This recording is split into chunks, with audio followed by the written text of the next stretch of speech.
Welcome to me TV Telugu news. ముందుగా headlines.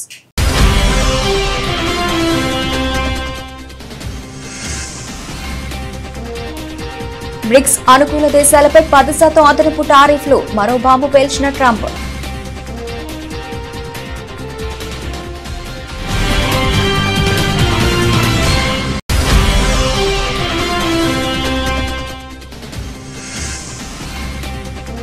ఉగ్రవాద బాధితులను మద్దతుదారులను ఒకేలా చూడలేం. బ్రిక్స్ వేదికగా పాక్ పై మోదీ ఘాటు వ్యాఖ్యలు.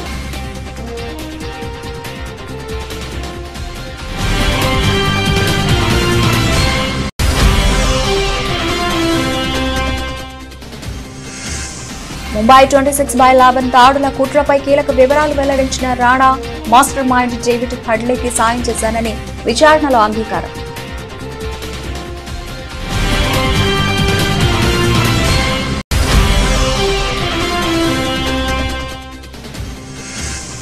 వన మహోత్సవం 2025 కార్యక్రమంలో పాల్గొన్న ముఖ్యమంత్రి రేవంత్ రెడ్డి ప్రతి ఇంట్లో కనీసం 2 మొక్కలు నాటాలని పిలుపు.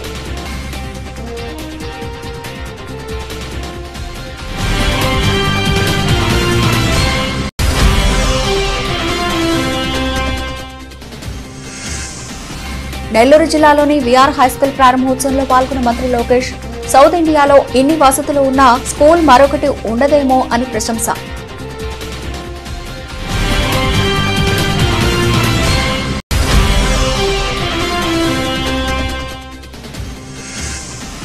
వైద్య శాఖ అధికారులతో మంత్రి దామోదర్ రాజనరసింహ సమీక్ష సమావేశం. ఆసుపత్రిలో అవసరమైన అన్ని మెడిసిన్స్ సిద్ధంగా ఉంచుకోవాలని సూచన.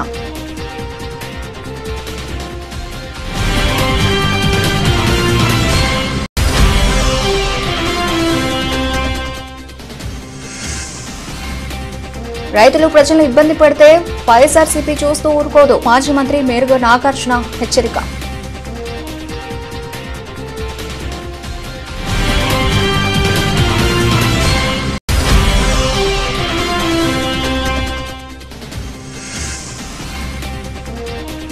స్వర్ణకారులపై వేధింపులు మానుకోవాలి డిమాండ్ చేసిన ఎమ్మెల్సీ కవిత.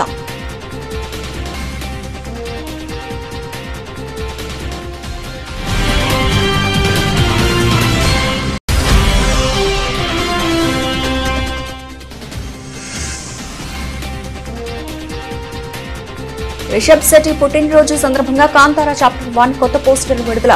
వీరోచితమైన పవర్ఫుల్ లుక్ తో ఆకట్టుకుంటున్న రిషబ్.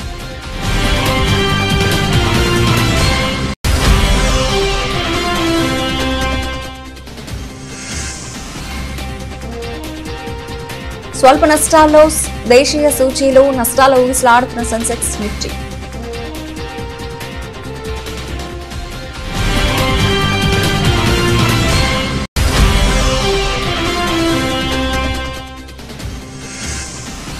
ఇంగ్లాండ్పై భారత్ చారిత్రక విజయం.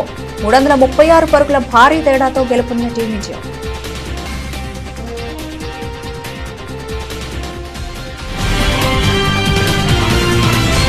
అమెరికా బ్రిక్స్ దేశాల మధ్య వాణిజ్య యుద్ధం మరింత తీవ్ర రూపం దాల్చింది. బ్రిక్స్ కూటమి అనుసరిస్తున్న అమెరికా వ్యతిరేక విధానాలకు మద్దతిచ్చే ఏ దేశంపైన అయినా అదనంగా 10% సుంకాలు విధిస్తామని అమెరికా అధ్యక్షుడు డొనాల్డ్ ట్రంప్ సంచలన ప్రకటన చేశారు.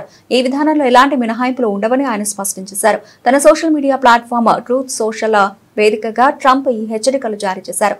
బ్రిక్స్ కూటమి అవలంబిస్తున్న అమెరికా వ్యతిరేక విధానాలతో ఏ దేశం ఏకీభవించినా ఆ దేశంపై అదనంగా 10% సుంకం విధిస్తాం.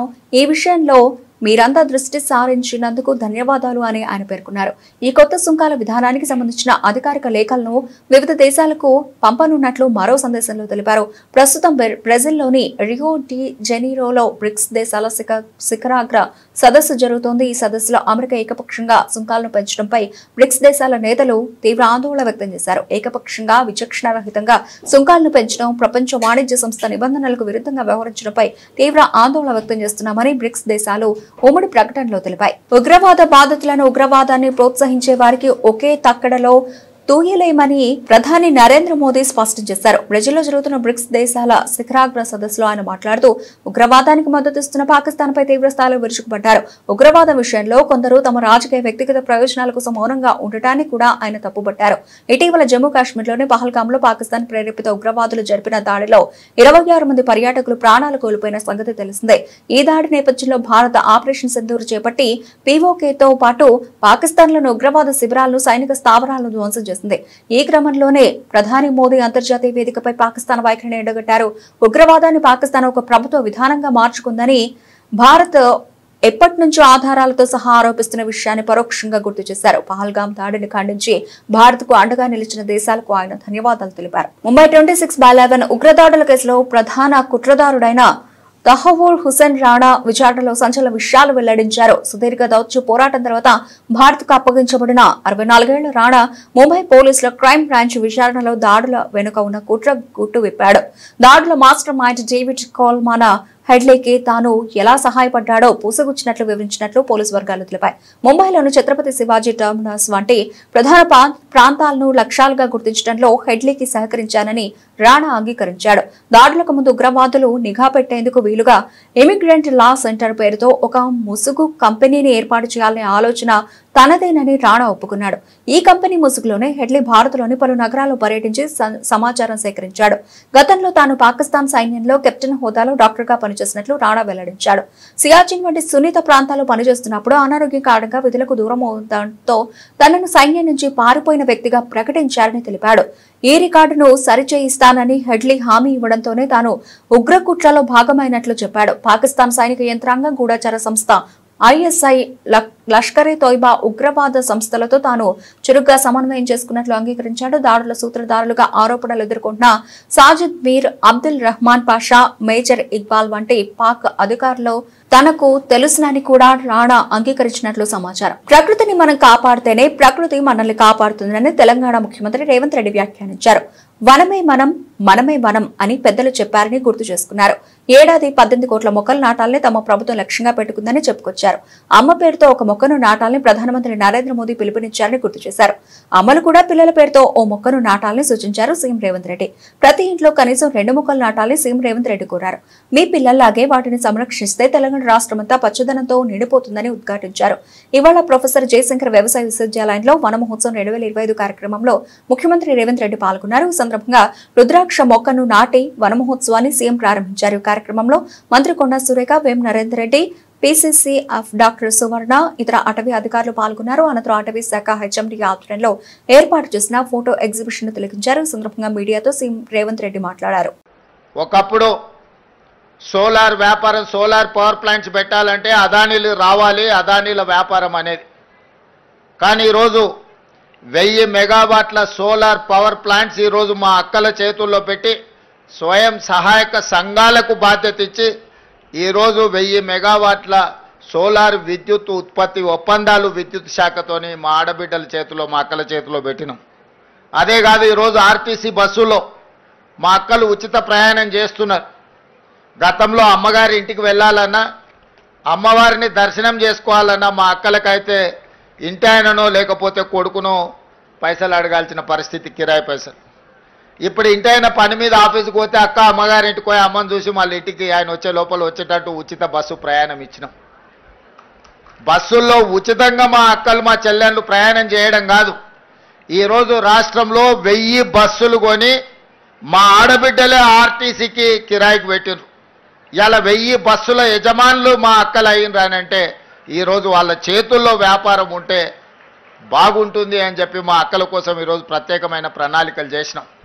ఈరోజు హైటెక్ సిటీ అంటే మన వాళ్ళందరూ విప్రోనో, ఇన్ఫోసిస్నో లేకపోతే మైక్రోసాఫ్టో ఇట్లాంటి మా పాత్రికేయ మిత్రులు పేపర్లలో రాస్తుంటారు.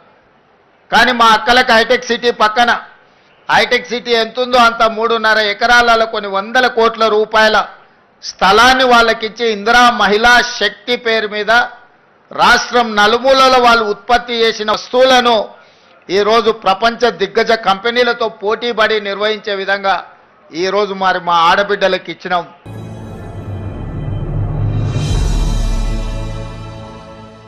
భూమి కంటే ఎక్కువగా మన భారం మోసేది అమ్మ అని, అందుకే తల్లికి వందనం పేరుతో తల్లిని గౌరవిస్తూ ముందుకు వెళుతున్నామని విద్యాశాఖ మంత్రి నారా లోకేష్ అన్నారు. జిల్లాలోని విఆర్ హైస్కూల్ ప్రారంభోత్సవం అనంతరం మంత్రి మాట్లాడుతూ ఉపాధ్యాయులను చూస్తే దేవుళ్లు గుర్తొస్తారని తెలిపారు. 150 ఏళ్ల చరిత్ర ఉన్న విఆర్ పాఠశాల 6 నెలల కిందట ఘోరమైన పరిస్థితి చూస్తే చాలా ఆశ్చర్యపడ్డానని, ఇప్పుడు చూసి అసహ్యపడుతున్నట్లు చమత్కరించారు. నెల్లూరులోనే ఇలాంటి అత్యాధునిక స్కూల్ ఎక్కడా లేదని, అందుకే ఇక్కడ చేరామని పిల్లలు చెబుతున్నారన్నారు. సౌత్ ఇండియాలో ఇన్ని వసతులు ఉన్న స్కూల్ మరొకటి ఉండదేమో అని చెప్పుకొచ్చారు. కొత్త teams hospital, Warangal super speciality హాస్పిటల్లో మెడికల్ డయాగ్నోస్టిక్స్ ఎక్విప్మెంట్స్, ఫర్నిచర్ త్వరగా కొనుగోలు చేయాలని ఆరోగ్య శాఖ మంత్రి దామోదర్ రాజనరసింహ అధికారులకు ఆదేశాలు జారీ చేశారు.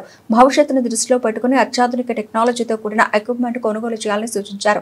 ఇవాళ తెలంగాణ సచివాలయంలో వైద్యశాఖ అధికారులతో మంత్రి దామోదర్ రాజనరసింహ సమీక్షా సమావేశం నిర్వహించారు. ఈ సందర్భంగా అధికారులకు కీలక ఆదేశాలు జారీ చేశారు. అనంతరం మీడియాతో మంత్రి దామోదర్ రాజనరసింహ మాట్లాడారు. డాక్టర్లు, సిబ్బంది, పేషెంట్ల అవసరాలను దృష్టిలో పెట్టుకుని ఫర్నిచర్ కొనుగోలు చేయాలని నిర్దేశించారు. కొత్త హాస్పిటల్స్ కు పేషెంట్లు ఎక్కువగా వచ్చే అవకాశం ఉంటుందని, ఆ అంచనాలకు తగ్గట్లుగా ఫర్నిచర్ ఎక్విప్మెంట్ సరిపడా ఉండాలని దిశానిర్దేశం చేశారు. ప్రభుత్వ ఆసుపత్రుల్లో మెడిసిన్ సరఫరాపై వివిధ విభాగాల హెచ్ఓడీల అడిగి మంత్రి తెలుసుకున్నారు. అవసరమైన అన్ని మెడిసిన్స్ అందుబాటులో ఉన్నాయా లేవా అని డిఎంఈ వివిపి కమిషనర్ డిహెచ్ ను అడిగారు. సీజనల్ వ్యాధుల కాలం కావడంతో పేషెంట్ల సంఖ్య పెరిగే అవకాశం ఉంటుందని, ఇందుకు అనుగుణంగా మెడిసిన్ అందుబాటులో ఉంచుకోవాలని మంత్రి ఆదేశించారు.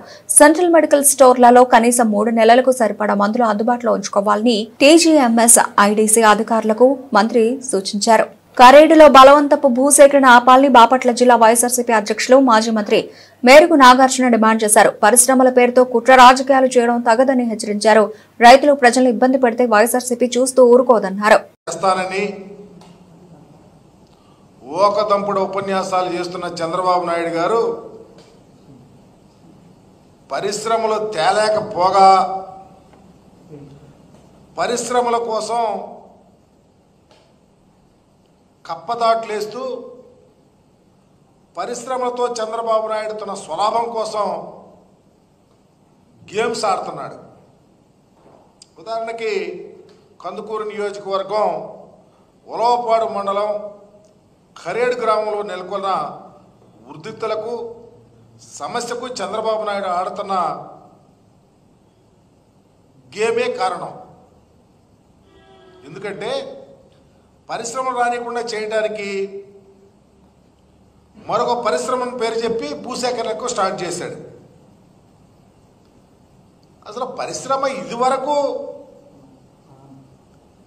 ఇండో సోలార్ ప్రైవేట్ లిమిటెడ్ కంపెనీకి సోలార్ సంబంధించి వైఎస్ఆర్సీపీ మేము అధికారంలో ఉన్నప్పుడే ఒక జీవో ఇచ్చి 5,148 ఎకరాలు, మరో జీవో అయితే 3,200 ఎకరాలు, దరిదాపు వీటిలో 4,827 ఎకరాలకు నోటిఫికేషన్ కూడా మా ప్రభుత్వంలో ఇచ్చాం. మొత్తం 500 మెగావాట్ల సమీకృత సోలారు ప్లాంట్ని ఏర్పాటు చేయడానికి ఆస్కారం ఉంటుందని ఆశపడ్డాం. రావూరు కానీ చేవూరు అనే 2 గ్రామాల్లో భూమిని అలాట్ చేయాలని అక్కడ రైతులు ప్రజలు ఒప్పుకున్నారు. అసలు ఎక్కడ ఏ ప్రాబ్లం లేదు. దీనికి సంబంధించి దరిదాపు 417 కోట్ల రూపాయలు ప్రభుత్వానికి ఆ కంపెనీ చెల్లించింది కూడా. ఈ కంపెనీ ద్వారా వేల మందికి ఉద్యోగాలు వస్తాయని 2 ఏళ్ల పాటు కష్టపడి ఇన్వెస్టర్లందరినీ సమీకరించి ఒక గాడిలో పడింది. పైలట్ ప్రాజెక్ట్ కోసం కూడా నిర్మాణాలు అన్నీ ప్రారంభమైతే సడన్గా గవర్నమెంట్ మారినాక హఠాత్తుగా దాన్ని ఆపేసి వేరే చోటకు మార్చాలని చెప్పేసి ప్లాన్ చేశారు. దీనిలో మతలబు ఏంటని అడుగుతా ఉన్నా చంద్రబాబు నాయుడు గారిని. నువ్వు పరిశ్రమలు కావాలనుకునేవాడివి, పరిశ్రమలు రావాలనుకునేవాడివి, గత ప్రభుత్వంలో భూమి అలాట్ చేసి నోటిఫికేషన్ ఇచ్చి డబ్బులు అకౌంట్లో గవర్నమెంట్ అకౌంట్లో వేస్తే నువ్వు దాన్ని ఆపి వేరే వారికి ఆ భూమిని ఇవ్వాలని వేరే ప్రాంతానికి తీసుకెళ్లాలంటే నీ ఆలోచన పరిశ్రమ అనేది రావటానికి వీలు లేదనేది తప్ప వేరే ఆలోచన ఉందా? నేను అడుగుతా ఉన్నా చంద్రబాబు నాయుడు గారిని. కరేడు గ్రామంలో దరిదాపు 8,000 ఎకరాలు సేకరిస్తామంటూ నోటిఫికేషన్ జారీ చేయాల్సినటువంటి అవసరం ఎందుకు వచ్చింది? నేను చంద్రబాబు ఏకలవ్య భవన నిర్మాణాన్ని వెంటనే పూర్తి చేయాలని జాగృతి వ్యవస్థాపక అధ్యక్షురాలు ఎమ్మెల్సీ కల్వకుంట్ల కవిత రాష్ట్ర ప్రభుత్వాన్ని డిమాండ్ చేశారు. మాజీ సీఎం కేసీఆర్ మొదలుపెట్టిన ఏకలవ్య భవన నిర్మాణాన్ని పూర్తి చేయలేని పరిస్థితుల్లో ఈ ప్రభుత్వం ఉందని విమర్శించారు. తెలంగాణ ఆదివాసీ ఎరుకల సంఘం రాష్ట్ర అధ్యక్షుడు లోకిని రాజు, ఎరుకల ఉద్యోగుల సంక్షేమ సంఘం రాష్ట్ర కమిటీ సంయుక్త ఆధ్వర్యంలో ట్యాంక్ బండ్పై ఉన్న కొమరం భీం విగ్రహం వద్ద ఏకలవ్య జయంతి ఉత్సవాలను నిర్వహించారు. కార్యక్రమానికి కవిత హాజరై ఏకలవ్య చిత్రపటానికి పూలమాలలు వేసి ఘనంగా నివాళులర్పించారు. ఈ సందర్భంగా ఆమె మాట్లాడుతూ తెలంగాణ ఏర్పడిన తర్వాత నాటి సీఎం కేసీఆర్ ఎరుకల కులస్తుల అభివృద్ధి కోసం ఎంపవర్మెంట్ స్కీమ్ ను ప్రవేశపెట్టారని, కానీ కాంగ్రెస్ ప్రభుత్వం ఆ పథకాన్ని తుంగలో తొక్కిందన్నారు. తాను శాసనమండలిలో ఈ అంశాన్ని ప్రభుత్వం దృష్టికి తీసుకెళ్లినా ఎలాంటి చలనం లేదని విమర్శించారు. 50,000 ఎరుకల కుటుంబాలకు 60 కోట్ల రూపాయల మేర లబ్ధి చేకూర్చే పథకాన్ని మెరుగుపరిచి ప్రభుత్వం యథాతథంగా అమలు చేయాలన్నారు. 500 కోట్ల రూపాయలతో ఎరుకల కార్పొరేషన్ ఏర్పాటు చేయాలని డిమాండ్ చేశారు. ఫ్యూచర్ లో ఏకలవ్యుడి విగ్రహాన్ని కూడా మరి ఏర్పాటు చేసుకునే ప్రయత్నం కూడా తప్పకుండా మనందరం కూడా చేద్దామని చెప్పి సందర్భంగా తెలియజేస్తూ, మరి ఇవాళ భారతదేశ చరిత్ర ఎక్కడ చూసినా ఇప్పటి వరకు కూడా బహుజన వర్గాలకు సంబంధించి ఏ విధంగా అణచివేత ఉందనడానికి ఏకలవ్యుని యొక్క జీవితమే ఉదాహరణ. మరి ఆనాడు గురుభక్తితో ఉండి కేవలం ఒక వ్యక్తే తన గురువుని నమ్మినా సరే ఆ వ్యక్తి కూడా తనను ముందుకు తీసుకొని పోకపోయినా కూడా చరిత్రలో నిలబడిపోయేటటువంటి త్యాగాన్ని చేసినటువంటి ఏకలవ్యుడు నిజంగా మనందరికి కూడా ఒక రకంగా ఆరాధ్య దైవం అవ్వాలి, స్ఫూర్తి ప్రదాత అవ్వాలి. ఆయనకు ఆనాడు అన్యాయం జరిగి ఉండవచ్చు గాక, కానీ ఆయన గురుభక్తిని వీడలేదు, సమాజానికి ఒక మంచి తోవని చూపించే ప్రయత్నమే చేసిండ్రు. కానీ ఇప్పుడు మనందరం కూడా ఆయన వారసులుగా, ఆయన బిడ్డలుగా మనకు అన్యాయం జరగకుండా, మన స్థానం రాజకీయంగా మనకు వచ్చే విధంగా, మన స్థానం మనకు ఆర్థికంగా వచ్చే విధంగా, ఉద్యోగ విద్యావకాశాల్లో వచ్చే విధంగా సమాజానికి పాటుపడుతూ తెలంగాణలో అందరం కూడా కలిసి ముందుకు అడుగు వేయాలని చెప్పి ఈ సందర్భంగా పిలుపునిస్తా ఉన్నాను. దానికోసం నా వంతు ప్రయత్నంగా నేను మీ అందరినీ కలుపుకొని పోయి అనేక ఉద్యమాల్లో మనం ఇవాళ పాల్పంచుకుంటా ఉన్నాము. మీరు చెప్పినట్టుగా కేసీఆర్ గారు ఆనాడు కట్టించినటువంటి భవనం ఇవాళ కనీసం పూర్తి చేయలేని పరిస్థితులలో రాష్ట్ర ప్రభుత్వం ఉండడం చాలా దారుణం. ఏకలవ్య భవనం తప్పకుండా త్వరితగతిన పూర్తి చేయాలని ముందుగా కాంగ్రెస్ ప్రభుత్వాన్ని నేను డిమాండ్ చేస్తూ ఉన్నాను. అదేవిధంగా మరి ఎస్ స్కీమ్, YES అంటే ఎరుకల ఎంపవర్మెంట్ స్కీమ్ అనేటటువంటి పథకాన్ని గౌరవ పెద్దలు కేసీఆర్ గారు ఆనాడు ప్రవేశపెట్టడం జరిగింది. దాన్ని ఇప్పుడు ప్రభుత్వం కంప్లీట్గా తుంగలోకి తొక్కింది. 2-3 సార్లు లెజిస్లేటివ్ కౌన్సిల్లో కూడా మీ తరఫున ఈ అంశాన్ని నేను ప్రస్తావించినప్పటికీ కూడా ప్రభుత్వానికి కనీసం చీమగుట్టినట్టుగా లేకపోవడం చాలా దారుణం. ఈరోజు ఏకలవ్యుని జయంతి సందర్భంగా మళ్ళొకసారి ప్రభుత్వాన్ని డిమాండ్ చేస్తూ ఉన్నాను. ఏదైతే 60 కోట్ల రూపాయలు 50,000 ఎరుకల కుటుంబాలకు లబ్ధి చేకూర్చే విధంగా కేసీఆర్ గారు ఆనాడు ప్రవేశపెట్టినారో ఆ పథకాన్ని యథాతథంగా లేకపోతే ఇంకొంత మెరుగుపరిచి ఇంకా ఎక్కువ కుటుంబాలను కూడా కలుపుకొని చేసే విధంగా ఇప్పుడున్నటువంటి ప్రభుత్వం వెంటనే ప్రయత్నం ప్రారంభించాలని చెప్పి ముఖ్యమంత్రి గారిని డిమాండ్ చేస్తూ ఉన్నాను.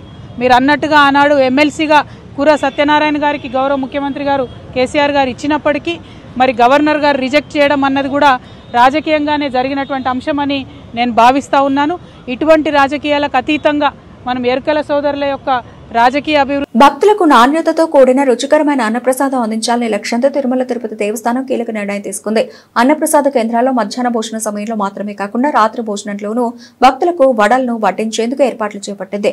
తిరుమలలోని తరిగొండ వెంగమామ అన్నప్రసాద కేంద్రంలో టీటీడీ చైర్మన్ బిఆర్ నాయుడు వడల పంపిణీని ప్రారంభించారు. స్వయంగా భక్తులకు వడ్డించారు. ఈ సందర్భంగా బిఆర్ నాయుడు మీడియాతో మాట్లాడుతూ ప్రస్తుతం రోజుకు సుమారు 70,000 నుంచి 75,000 వడలను ప్రత్యేకంగా తయారు చేసి భక్తులకు వడ్డిస్తున్నామని చెప్పారు. భోజన నాణ్యతను మెరుగుపరిచే దిశగా ఈ చర్యలు కొనసాగుతాయని ఆయన పేర్కొన్నారు. రోజు ఉదయం 11 గంటల నుండి రాత్రి 10 గంటల వరకు అన్నప్రసాదంలో భక్తులకు వడలు అందించనున్నారని తెలిపారు. మార్చి 6వ తారీఖు నుంచి మనం ఈ వడలు అనేటువంటిది ఆ పదార్థం ఏదైతే ఉందో దాన్ని భక్తులకి అందజేయడం జరుగుతూ వచ్చింది.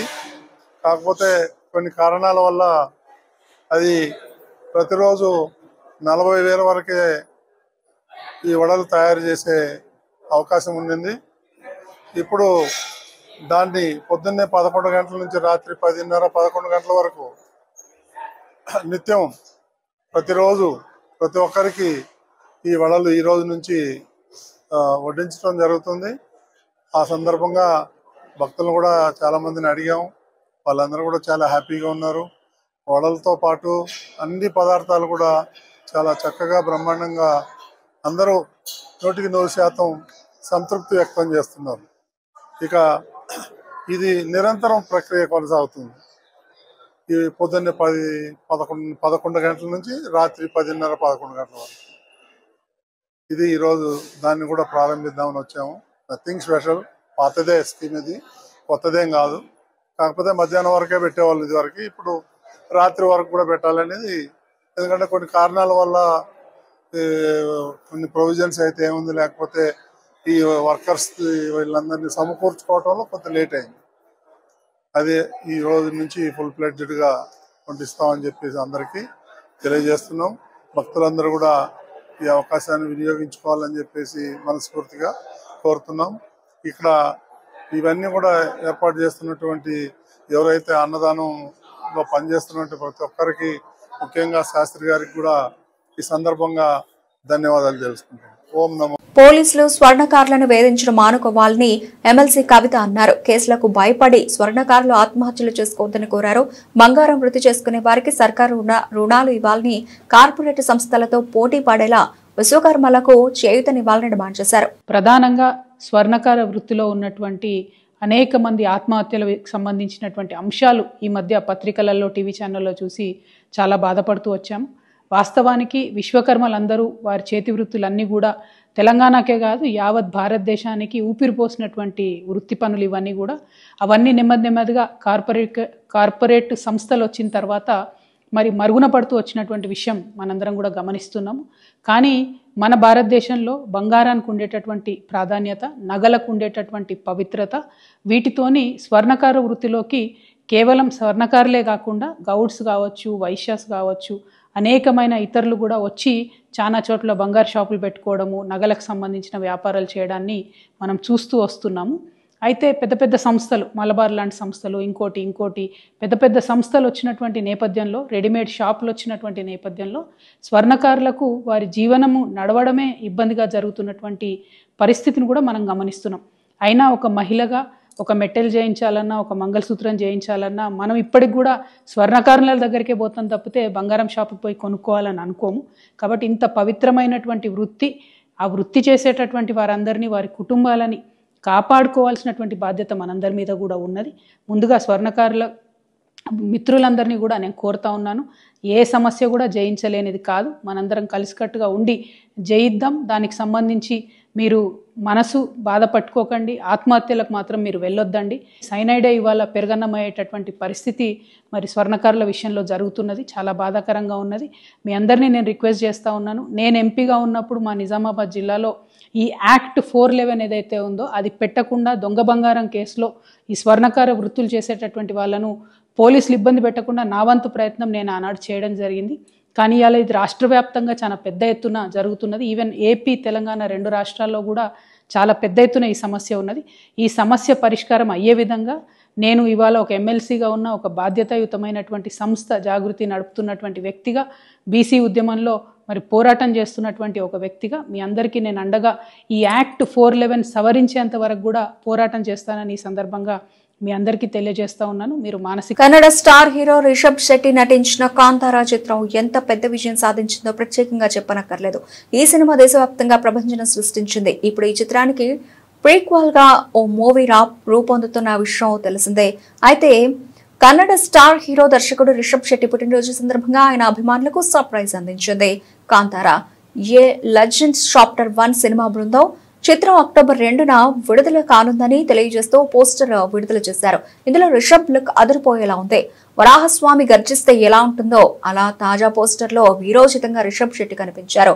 ఈ లుక్ ప్రేక్షకులని ఎంతగానో ఆకట్టుకుంటోంది. ఇప్పటికే విడుదలైన ఫస్ట్ లుక్ పోస్టర్ లో రిషబ్ ముఖం పూర్తిగా కనిపించలేదు. కానీ తాజాగా రిలీజ్ చేసిన బర్త్డే పోస్టర్ లో మాత్రం ఆయన పవర్ఫుల్ లుక్ తో ఫ్యాన్స్ కి ఫుల్ ట్రీట్ అందించారు. ఇది అసలు సిసలైన ఫస్ట్ లుక్ అని అభిమానులు భావిస్తున్నారు. కాంతారా తొలి భాగం రిలీజ్ అయినప్పుడు ఈ సినిమాని పాన్ ఇండియాగా రిలీజ్ చేయాలని ఆలోచన రిషబ్ కి లేదు. కానీ కన్నడలో ఘన విజయం సాధించిన తర్వాత తెలుగు, తమిళ, హిందీ సహా ఇతర భాషలో విడుదలై సంచలనం రేపింది. అదే విజయంతో ప్రీక్వెల్ కు శ్రీకారం చుట్టారు. హోమలే ఫిల్మ్స్ నిర్మిస్తున్న ఈ చిత్రం అక్టోబర్ 2న విడుదల కానుంది. బ్రిక్స్ అమెరికా విధానాలను వ్యతిరేకించే దేశాలన్నింటిపైన 10% సుంకం విధిస్తామని డొనాల్డ్ ట్రంప్ హెచ్చరించడంతో రూపాయి విలువ కాస్త క్షీణించింది. ఆ ప్రభావంతో దేశీయ సూచీలు ఈ వారాన్ని స్వల్ప నష్టాలతో ప్రారంభించాయి. ఆసియా మార్కెట్లు కూడా నష్టాల్లోనే కదులుతున్నాయి. ప్రస్తుతం సెన్సెక్స్, నిఫ్టీ స్వల్ప నష్టాల్లో ఊగిసలాడుతున్నాయి. గత శుక్రవారం ముగింపుతో పోల్చుకుంటే సోమవారం ఉదయం ఫ్లాట్ గా మొదలైన సెన్సెక్స్ ఆ తర్వాత లాభ నష్టాలతో దోబూచులాడుతోంది. ఒక దశలో 200 పాయింట్లకు పైగా కోల్పోయి 83,262 వద్ద కనిష్టానికి తాకింది. అయితే ప్రస్తుతం కాస్త కోలుకుంది. ప్రస్తుతం ఉదయం 10:30 సమయంలో సెన్సెక్స్ 84 పాయింట్ల నష్టంతో 83,348 వద్ద కొనసాగుతోంది. మరోవైపు నిఫ్టీ కూడా సెన్సెక్స్ బాటలోనే సాగుతోంది. ప్రస్తుతానికి 25 పాయింట్ల నష్టంతో 25,435 వద్ద కొనసాగుతోంది. సెన్సెక్స్ లో Godrej consumer, Dabur India, IIFL, పెట్రోనాట్, LNG, Trent షేర్లు లాభాల్లో ఉన్నాయి. Indus towers, Jubilant foods, Bharat electronics, Bharat dynamics, eternal షేర్లు నష్టాల బాటలో కొనసాగుతున్నాయి. నిఫ్టీ మిడ్ క్యాప్ ఇండెక్స్ 3 పాయింట్ల స్వల్ప లాభంలో ఉంది. బ్యాంక్ నిఫ్టీ 123 పాయింట్ల నష్టంతో కొనసాగుతుంది. డాలర్తో పోల్చుకుంటే రూపాయి మార్క విలువ 85.70గా ఉంది. పేసర్ ఆకాష్ దీప్ నిప్పులు చెరిగే బంతులతో చెలరేగడంతో ఇంగ్లాండ్తో జరిగిన 2వ టెస్టులో భారత్ చారిత్రక విజయాన్ని నమోదు చేసింది. బర్మింగ్హామ్ లోని ఎడ్జ్బాస్టన్ మైదానంలో ఏకంగా 336 పరుగుల భారీ తేడాతో ఇంగ్లాండ్ చిత్తు చేసి 58 ఏళ్ల నిరీక్షణకు ఘనంగా తెరదించింది. ఈ మైదానంలో టెస్టు గెలవలేదన్న అపప్రదను టీమిండియా చెరిపివేసుకుంది. ఎడ్జ్బాస్టన్ మైదానంలో టెస్ట్ క్రికెట్ చరిత్రలో భారత్ కు ఇదే మొట్టమొదటి విజయం కావడం విశేషం. గత 58 ఏళ్లుగా ఈ గడ్డపై గెలుపు కోసం ఎదురుచూస్తున్న నిరీక్షణకు ఈ విజయంతో తెరపడింది. ఈ సిరీస్ లో తొలి టెస్టులో ఓటమి పాలైన భారత్ ఈ గెలుపుతో బలంగా పుంజుకుంది. 608 పరుగుల భారీ లక్ష్య ఛేదనకు దిగిన ఇంగ్లాండ్ భారత బౌలర్ల ధాటికి నిలవలేకపోయింది. ముఖ్యంగా యువ పేసర్ ఆకాష్ దీప్ నిప్పులు చెరిగే బంతులతో ఇంగ్లీష్ బ్యాటింగ్ ఆర్డర్ ను కుప్పకూల్చాడు. 2వ ఇన్నింగ్స్ లో 99 పరుగులు ఇచ్చి 6 వికెట్లు పడగొట్టి జట్టు విజయంలో కీలక పాత్ర పోషించాడు. మొత్తం మీద ఆకాష్ దీప్ ఈ మ్యాచ్ లో 10 వికెట్లు పడగొట్టాడు.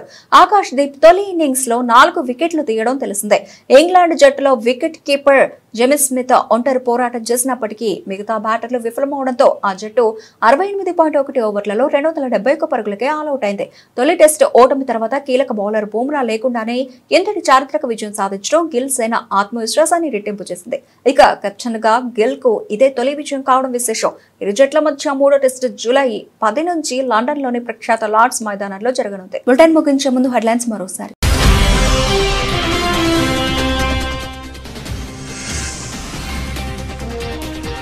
బ్రిక్స్ అనుకూల దేశాలపై 10% అదనపు టారిఫ్లు, మరో బాంబు పేల్చిన ట్రంప్.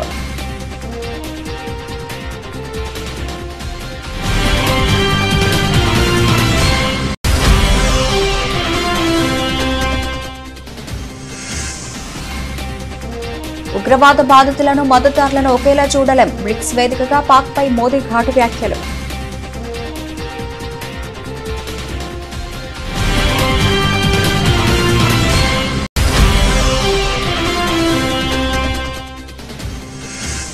ముంబై 26/11 దాడుల కుట్రపై కీలక వివరాలు వెల్లడించిన రాణా. మాస్టర్ మైండ్ డేవిడ్ హడ్లీకి సాయం చేశానని విచారణలో అంగీకారం.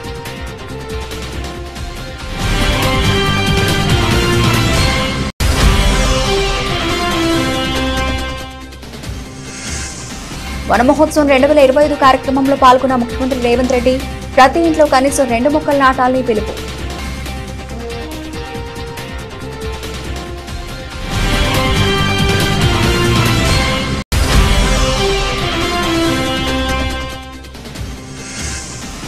నెల్లూరు జిల్లాలోని విఆర్ హైస్కూల్ ప్రారంభోత్సవంలో పాల్గొన్న మంత్రి లోకేష్. సౌత్ ఇండియాలో ఇన్ని వసతులు ఉన్న స్కూల్ మరొకటి ఉండదేమో అని ప్రశంస.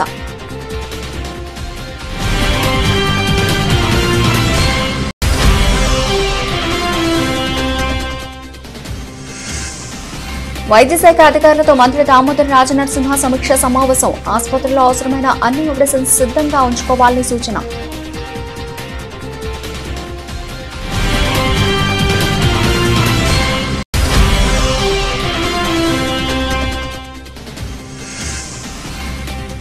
రైతులు ప్రజలను ఇబ్బంది పెడితే వైఎస్ఆర్సీపీ చూస్తూ ఊరుకోదు. మాజీ మంత్రి మేరుగ నాగార్జున హెచ్చరిక.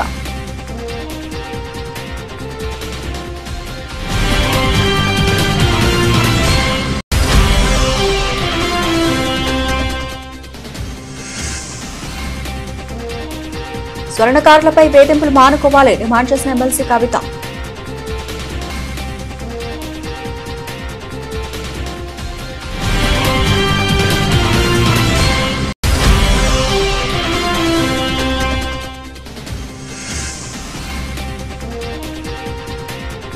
రిషబ్ శెట్టి పుట్టినరోజు సందర్భంగా కాంతారా చాప్టర్ 1 కొత్త పోస్టర్ విడుదల. వీరోచితమైన పవర్ఫుల్ లుక్ తో ఆకట్టుకుంటున్న రిషబ్.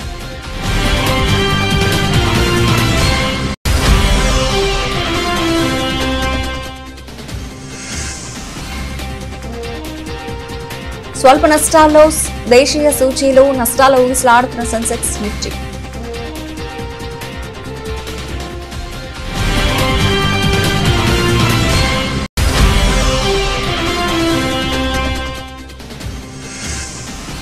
ఇంగ్లాండ్పై భారత్ చారిత్రక విజయం.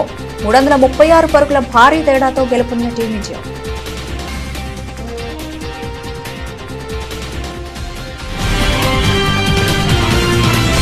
ఇవి ఇప్పటివరకు నవలసిన అప్డేట్స్. మరిన్ని అప్డేట్స్ తో మళ్ళీ కలుద్దాం. అంతవరకు సెలవు. నమస్తే.